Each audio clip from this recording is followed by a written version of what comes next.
surf here today. First, we're going to start with our step-by-steps on our safety tips.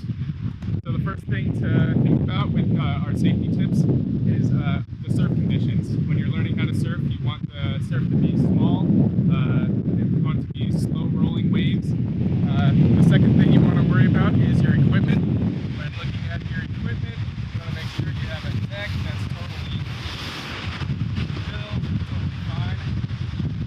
Make sure you have a leash that's secured properly, and 3 fins that are facing towards the tail.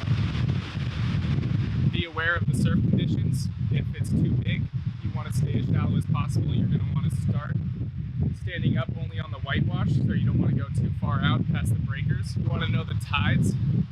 High tide is typically best for learning how to surf because the waves are a lot slower and mushier.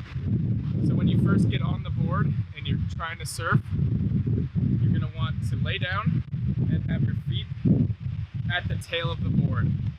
You want to make sure that while you're floating in the water, that the nose of the board is out of the water and not curling underneath the surface of the water, and paddle like you would a normal freestyle stroke.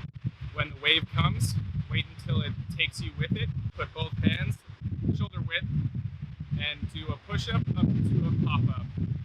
And it takes a lot of practice before you can get your balance, but one key thing to keep in mind is to keep your head in the center of the board. If the board has a midline, you're going to want to use that as your guide to standing up. A few key things to know. You're going to want to keep your feet in line with the tail of the board, and you want to have the nose of the board out of the surface of the water. You want to find that balance to where you're not too far back on the board and not too far forward. Now, when you're first learning, the best way to pop up is to put your left or right foot, whichever one is dominant for you, up first, and then use that leg and your hands to push the other foot up. Don't be discouraged when you don't get up the first few times. It's totally normal. Surfing takes a lot of practice, and it takes years to master. Thank you, Naval Base Coronado. Let's go out and surf.